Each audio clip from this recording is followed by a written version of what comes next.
Chapter 14. Norbert the Norwegian Ridgeback. Quirrell, however, must have been braver than they thought. In the weeks that followed he did seem to be getting paler and thinner, but it didn't look as though he'd cracked yet.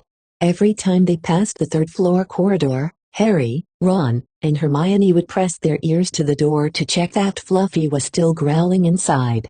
Snape was sweeping about in his usual bad temper, which surely meant that the stone was still safe. Whenever Harry passed Quirrell these days he gave him an encouraging sort of smile, and Ron had started telling people off for laughing at Quirrell's stutter. Hermione, however, had more on her mind than the Sorcerer's Stone. She had started drawing up study schedules and color-coding all her notes. Harry and Ron wouldn't have minded, but she kept nagging them to do the same. "Hermione, the exams are ages away."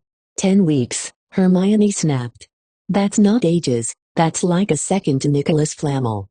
"But we're not 600 years old," Ron reminded her. "Anyway, what are you studying for? You already know it, eh?" "What am I studying for? Are you crazy? You realize we need to pass these exams to get into the second year? They're very important. I should have started studying a month ago. I don't know what's gotten into me." 182. Unfortunately, the teacher seemed to be thinking along the same lines as Hermione. They piled so much homework on them that the Easter holidays weren't nearly as much fun as the Christmas ones. It was hard to relax with Hermione next to you reciting the 12 uses of dragon's blood or practicing wand movements. Moaning and yawning, Harry and Ron spent most of their free time in the library with her, trying to get through all their extra work. "I'll never remember this," Ron burst out one afternoon, throwing down his quill and looking longingly out of the library window. It was the first really fine day they'd had in months. The sky was a clear, forget-me-not blue, and there was a feeling in the air of summer coming. Harry, who was looking up Did Annie in 1000 Magical Herbs and Fungi, didn't look up until he heard Ron say, "Hagrid, what are you doing in the library?" Hagrid shuffled into view, hiding something behind his back. He looked very out of place in his moleskin overcoat. "Just lookin'," he said, in a shifty voice that got their interest at once. "And what are you lot up ter?" He looked suddenly suspicious. "You're not still lookin' for Nicholas Flamel, are ye?" "Oh, we found out who he is ages ago," said Ron impressively. "And we know what the dog's guarding. It's a Sorcerer's Street." "Shh." Hagrid looked around quickly to see if anyone was listening. "Don't go shouting about it. What's the matter with ye?" "There are a few things we wanted to ask you, as a matter of fact," said Harry, "about what's guarding the stone apart from Fluffy." "Shh," said Hagrid again. "Listen, come and see me later. I'm not promising I'll tell ye anything, mind, but don't go rabbiting about it. In here, students aren't supposed to know. They'll think I've told ye." "See you later, then," said Harry. Hagrid shuffled off. "What was he hiding behind his back?" said Hermione thoughtfully. 183. "Do you think it had anything to do with the stone?" "I'm going to see what section he was in," said Ron, who'd had enough of working. He came back a minute later with a pile of books in his arms and slammed them down on the table. "Dragons," he whispered. Hagrid was looking up stuff about dragons. "Look at these, dragon species of Great Britain and Ireland, from Egg to Inferno, a Dragon Keeper's Guide. Hagrid's always wanted a dragon, he told me so the first time I ever met him," said Harry. "But it's against our laws," said Ron. "Dragon breeding was outlawed by the Warlocks Convention of 1709, everyone knows that. It's hard to stop Muggles from noticing us if we're keeping dragons in the back garden. Anyway, you can't tame dragons. It's dangerous. You should see the burns Charlie's got off wild ones in Romania. But there aren't wild dragons in Britain," said Harry. "Of course there are," said Ron. "Common Welsh green and Hebridean blacks. The Ministry of Magic has a job hushing them up, I can tell you. Are kind of to keep putting spells on Muggles who've spotted them, to make them forget." "So what on earth's Hagrid up to?" said Hermione. When they knocked on the door of the gamekeeper's hut an hour later, they were surprised to see that all the curtains were closed. Hagrid called, "Who is it?" before he let them in, and then shut the door quickly behind them. It was stifling hot inside. Even though it was such a warm day, there was a blazing fire in the grate. Hagrid made them tea and offered them stowed sandwiches, which they refused. "So, ye wanted to ask me something?" "Yes," said Harry. There was no point beating around the bush. "We were wondering if you could tell us what's guarding the Sorcerer's Stone. Apart from Fluffy." 184. Hagrid frowned at him. "Zero course I can't," he said. "Number 1, I don't know myself. Number 2, ye know too much already, so I wouldn't tell ye if I could. That stone's here for a good reason. It was almost stolen out of Gringotts. I suppose ye ever worked that out and all? Beats me how ye even know Abu Fluffy." "Oh, come on, Hagrid, you might not want to tell us, but you do know. You know everything that goes on round here," said Hermione in a warm, flattering voice. Hagrid's beard twitched and they could tell he was smiling. "We only wondered who had done the guarding, really," Hermione went on. "We wondered who Dumbledore had trusted enough to help him, apart from you." Hagrid's chest swelled at these last words. Harry and Ron beamed at Hermione. "Well, I don't suppose it could hurt to tell ye that. Let's see, he borrowed Fluffy from me, then some o' the teachers did enchantments. Professor Sprout, Professor Flitwick, Professor McGonagall ticked them off on his fingers, Professor Quirrell and Dumbledore himself did something, o' course. Hang on, I've forgotten someone. Oh yeah, Professor Snape." "Snape? Yeah, you're not still on Abu that, are ye? Look, Snape helped protect the stone, he's not about to steal it." Harry knew Ron and Hermione were thinking the same as he was. If Snape had been in on protecting the stone, it must have been easy to find out how the other teachers had guarded it. He probably knew everything, except, it seemed, Quirrell's spell and how to get past Fluffy. "You're the only one who knows how to get past Fluffy, aren't you, Hagrid?" said Harry anxiously. "And you wouldn't tell anyone, would you? Not even one of the teachers?" "Not a soul knows except me and Dumbledore," said Hagrid proudly. "Well, that's something," Harry muttered to the others. "Hagrid, can we?" 185. "Have a window open? I'm boiling." "Can't, Harry, sorry," said Hagrid. Harry noticed him glance at the fire. Harry looked at it, too. "Hagrid, what's that?" But he already knew what it was. In the very heart of the fire, underneath the kettle, was a huge, black egg. Said Hagrid, fiddling nervously with his beard. "That's sir." "Where did you get it, Hagrid?" said Ron, crouching over the fire to get a closer look at the egg. "It must have cost you a fortune." "Won it," said Hagrid. "Last night. I was down in the village having a few drinks and got into a game of cards with a stranger. Think he was quite glad to get rid of it, to be honest." "But what are you going to do with it when it's hatched?" said Hermione. "Well, I've been doing some reading," said Hagrid, pulling a large book from under his pillow. "Got this out of the library, Dragon Breeding for Pleasure and Profit. It's a bit out of date, of course, but it's all in here. Keep the egg in the fire, 'cause their mothers breathe on see, and when it hatches, feed it on a bucket o' brandy mixed with chicken blood every half hour. And see here, how to recognize different eggs. What I got there's a Norwegian Ridgeback. They're rare, them." He looked very pleased with himself, but Hermione didn't. "Hagrid, you live in a wooden house," she said. But Hagrid wasn't listening. He was humming merrily as he stoked the fire. So now they had something else to worry about. What might happen to Hagrid if anyone found out he was hiding an illegal dragon in his hut? "Wonder what it's like to have a peaceful life," Ron sighed, as evening after evening they struggled through all the extra homework they were getting. Hermione had now started making study schedules for Harry and Ron, too. It was driving them nuts. Then, one breakfast time, Hedwig brought Harry another note from Hagrid. He had written only 2 words, "It's hatching." Ron wanted to skip herbology and go straight down to the hut. Hermione wouldn't hear of it. "Hermione, how many times in our lives are we going to see a dragon hatching? We've got lessons, we'll get into trouble, and that's nothing to what Hagrid's going to be in when someone finds out what he's doing." "Shut up," Harry whispered. Malfoy was only a few feet away and he had stopped dead to listen. How much Eddie heard. Harry didn't like the look on Malfoy's face at all.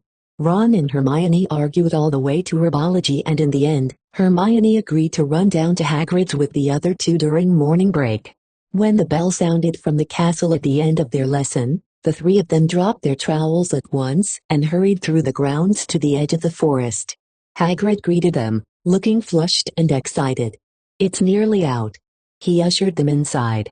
The egg was lying on the table. There were deep cracks in it. Something was moving inside, a funny clicking noise was coming from it. They all drew their chairs up to the table and watched with bated breath. All at once there was a scraping noise and the egg split open. The baby dragon flopped onto the table. It wasn't exactly pretty, Harry thought. It looked like a crumpled, black umbrella. Its spiny wings were huge compared to its skinny jet body. It had a long snout with wide nostrils, the stubs of horns and bulging, orange eyes. It sneezed. A couple of sparks flew out of its snout. "Isn't he beautiful?" Hagrid murmured. He reached out a hand to stroke the dragon's head. It snapped at his fingers, showing pointed fangs. "Bless him, look, he knows his mommy," said Hagrid. "Hagrid," said Hermione, "how fast do Norwegian Ridgebacks grow, exactly?" Hagrid was about to answer when the color suddenly drained from his face. He leapt to his feet and ran to the window. "What's the matter?" Someone was looking through the gap in the curtains. "It's a kid, he's running back up to the school." Harry bolted to the door and looked out. Even at a distance there was no mistaking him. Malfoy had seen the dragon. Something about the smile lurking on Malfoy's face during the next week made Harry, Ron, and Hermione very nervous. They spent most of their free time in Hagrid's darkened hut, trying to reason with him. "Just let him go," Harry urged. "Set him free." "I can't," said Hagrid. "He's too little. He'd die." They looked at the dragon. It had grown 3 times in length in just a week. Smoke kept furling out of its nostrils. Hagrid hadn't been doing his gamma-keeping duties because the dragon was keeping him so busy. There were empty brandy bottles and chicken feathers all over the floor. "I've decided to call him Norbert," said Hagrid, looking at the dragon with misty eyes. "He really knows me now, watch." "Norbert. Norbert. Where's Mommy?" "He's lost his marbles," Ron muttered in Harry's ear. "Hagrid," said Harry loudly, "give it 2 weeks and Norbert's going to be as long as your house." Malfoy could go to Dumbledore at any moment. Hagrid bit his lip. I know I can't keep him forever, but I can't juice dump him, I can't." Harry suddenly turned to Ron. "Charlie," he said. "You're losing it, too," said Ron. "I'm Ron, remember?" "No, Charlie, your brother, Charlie. In Romania. Studying dragons. We could send Norbert to him. Charlie can take care of him and then put him back in the wild." "Brilliant," said Ron. "How about it, Hagrid?" And in the end, Hagrid agreed that they could send an owl to Charlie to ask him. The following week dragged by. Wednesday night found Hermione and Harry sitting alone in the common room, long after everyone else had gone to bed. The clock on the wall had just chimed midnight when the portrait hole burst open. Ron appeared out of nowhere as he pulled off Harry's invisibility cloak. He had been down at Hagrid's hut, helping him feed Norbert, who was now eating dead rats by the crate. "It bit me," he said, showing them his hand, which was wrapped in a bloody handkerchief. "I'm not going to be able to hold a quill for a week. I tell you, that dragon's the most horrible animal I've ever met, but the way Hagrid goes on about it, you'd think it was a fluffy little bunny rabbit. When it bit me he told me off for frightening it. And when I left, he was singing it a lullaby." There was a tap on the dark window. "It's Hedwig," said Harry, hurrying to let her in. "She'll have Charlie's answer." The 3 of them put their heads together to read a note. "Dear Ron. How are you? Thanks for the letter. I'd be glad to take the Norwegian Ridgeback, but it won't be easy getting him here. I think the best thing will be to send him over with some friends of mine who are coming to visit me next week. Trouble is, they mustn't be seen carrying an illegal dragon. Could you get the Ridgeback up the tallest tower at midnight on Saturday? They can meet you there and take him away while it's still dark. Send me an answer as soon as possible. Love. Charlie. They looked at one another. We've got the invisibility cloak, said Harry.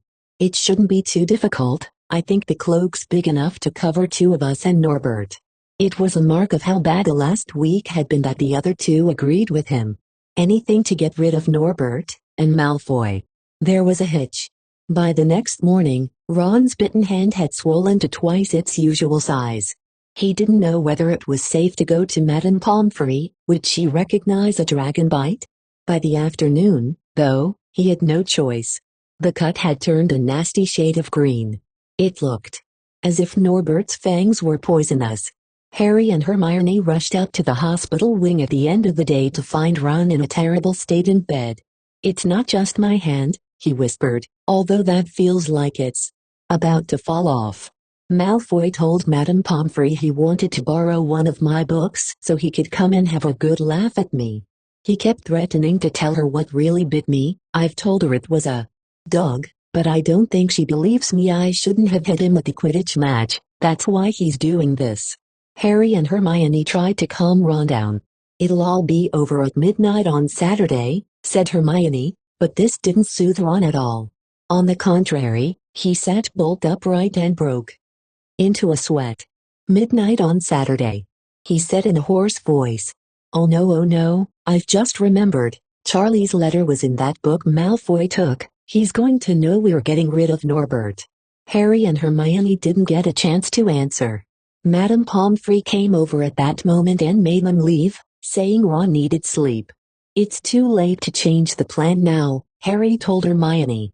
"We haven't got time to send Charlie another owl, and this could be our only chance to get rid of Norbert. We'll have to risk it. And we have got the invisibility cloak. Malfoy doesn't know about that." They found Fang, the boarhound, sitting outside with a bandaged tail when they went to tell Hagrid, who opened a window to talk to them. "I won't let you in," he puffed. "Norbert's at a tricky stage, nothing I can't handle." When they told him about Charlie's letter, his eyes filled with tears, although that might have been because Norbert had just bitten him on the leg. "Arg. It's all right, he only got my boot juice playin', he's only a baby, after all." The baby banged its tail on the wall, making the windows rattle.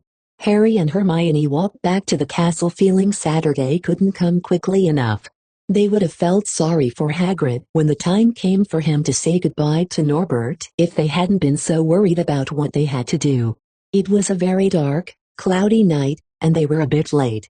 Arriving at Hagrid's hut because they'd had to wait for Peeves to get out of their way in the entrance hall, where he'd been playing tennis against the wall. Hagrid had Norbert packed and ready in a large crate. "He's got lots of rats and some brandy for the journey," said Hagrid in a muffled voice. "And I've packed his teddy bear in case he gets lonely." From inside the crate came ripping noises that sounded to Harry as though the teddy was having his head torn off. "Bye-bye, Norbert," Hagrid sobbed, as Harry and Hermione covered the crate with the invisibility cloak and stepped underneath it themselves. "Mommy will never forget you." How they managed to get the crate back up to the castle, they never knew. Midnight ticked nearer as they heaved Norbert up the marble staircase in the entrance hall and along the dark corridors. Up another staircase, then another. Even one of Harry's shortcuts didn't make the work much easier. Nearly there, Harry panted as they reached the corridor beneath the tallest tower. Then a sudden movement ahead of them made them almost drop the crate. Forgetting that they were already invisible, they shrank into the shadows, staring at the dark outlines of two people grappling with each other 10 feet away. A lamp flared. Professor McGonagall, in a tartan bathrobe and a hairnet, had Malfoy by the ear. "Detention!" she shouted. "And 20 points from Slytherin. Wandering around in the middle of the night, how dare you? You don't understand, Professor. Harry Potter's coming, he's got a dragon." "What utter rubbish! How dare you tell such lies? Come on, I shall see Professor Snape about you, Malfoy." The steep spiral staircase up to the top of the tower seemed the easiest thing in the world after that. Not until they'd stepped out into the cold night air did they throw off the cloak, glad to be able to breathe properly again. Hermione did a sort of jig. Malfoy's got detention. I could sing. Don't, Harry advised her. Chuckling about Malfoy, they waited, Norbert thrashing about in his crate. About 10 minutes later, 4 broomsticks came swooping down out of the darkness. Charlie's friends were a cheery lot. They showed Harry and Hermione the harness they'd rigged up, so they could suspend Norbert between them. They all helped buckle Norbert safely into it, and then Harry and Hermione shook hands with the others and thanked them very much. At last, Norbert was gone. They slipped back down the spiral staircase, their hearts as light as their hands, now that Norbert was off them. No more dragon, Malfoy in detention. What could spoil their happiness?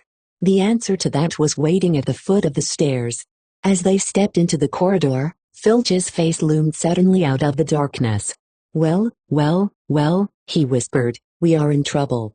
They'd left the invisibility cloak on top of the tower.